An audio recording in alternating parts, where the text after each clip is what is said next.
देश के हर राज्य के मुख्यमंत्री, विधायक, सांसद, अरे सब ईवीएम से ही तो पैदा होते हैं भाई।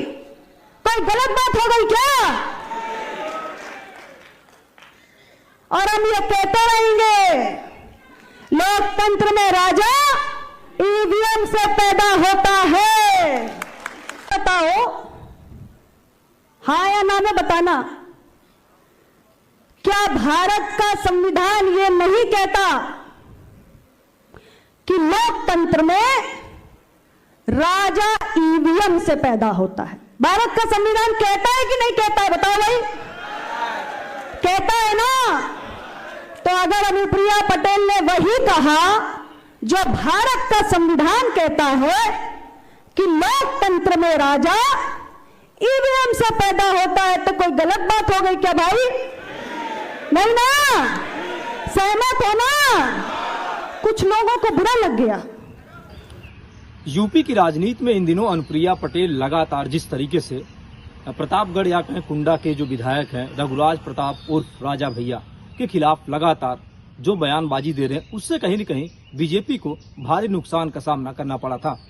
फिर एक बार अनुप्रिया पटेल ने अपने संबोधन में कहा, ईवीएम से लोग राजा बनते हैं, कोई पेड़ से राजा बनकर पैदा नहीं होता है।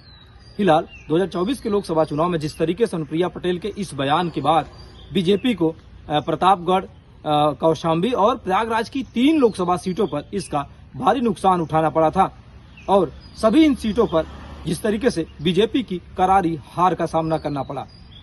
दूसरी तरफ लगातार अनुप्रिया पटेल जो मोदी सरकार के सहयोगी घटक दल हैं और केंद्रीय मंत्री भी हैं, लगातार जिस तरीके से रघुराज प्रताप सिंह उर्फ राजा भैया पे हमलावर हैं।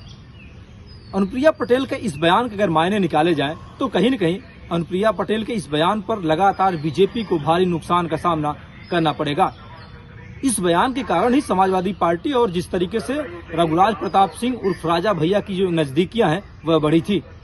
उसके पहले लगातार जो केंद्रीय मंत्री हैं, गृह मंत्री हैं अमित शाह और राजा भैया की मुलाकात के बाद 2024 के चुनाव के बाद चर्चा ये थी कि जिस तरीके से रघुराज प्रताप सिंह उर्फ राजा भैया बीजेपी का समर्थन कर सकते हैं, लेकिन अनुप्रिया पटेल के इस बयान के बाद मानो रघुराज प्रताप सिंह उर्फ राजा भैया के समर्थकों में एक नाराजगी सी पैदा हो गई और लगातार इस बयान के बाद अब एक बार फिर जिस तरीके से बीजेपी को कई लोकसभा सीटों पर हार का सामना करना पड़ा, क्योंकि रघुराज प्रताप सिंह उर्फ राजा भैया लगातार 7वीं बार विधायक है और उनका जो मजबूत पकड़ है वो कहीं न कहीं जिस तरीके से जौनपुर, प्रतापगढ़, प्रयागराज, कौशाम्बी, मिर्जापुर, ये तमाम वो सीटें हैं जिन सीटों पे कहीं न कहीं जिस तरीके से राजा भैया की मजबूत पकड़ मानी जाती है।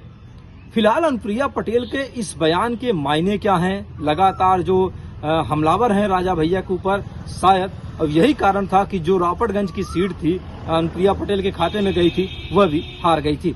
फिलहाल अनुप्रिया पटेल के इस बयान के बाद समाजवादी पार्टी समेत जो अन्य इंडिया गठबंधन के पार्टी के जो नेता हैं वो खुश नजर आ रहे हैं, क्योंकि लगातार अनुप्रिया पटेल के बयान के बाद राजा भैया के समर्थक लगातार बीजेपी की तरफ से दूरी बना रहे हैं और इंडिया गठबंधन की तरफ अपनी जो चुनावी गुड़ागड़ित है उसको तलाशने में जुटे हैं। फिलहाल राजा भैया के ऊपर जिस लगातार जो उन्होंने कहा था कि जिस तरीके से अनुप्रिया पटेल के इस बयान पर कि जो राजा है कुंडा का राजा, वह किसी कुंडा के जो विधानसभा किसी माइक लाल का जागीर नहीं है और राजा हमेशा ईवीएम से पैदा होता है, न कि जिस तरीके से पेड़ से। इसी बयान के बाद लगातार चर्चाओं में बने थे अनुप्रिया पटेल। फिलहाल एक बार फिर अपने संबोधन में अनुप्रिया पटेल ने यही बयान दोबारा दिया, उससे कहीं न कहीं आने वाले दिनों में बीजेपी को एक और झटका लग सकता है।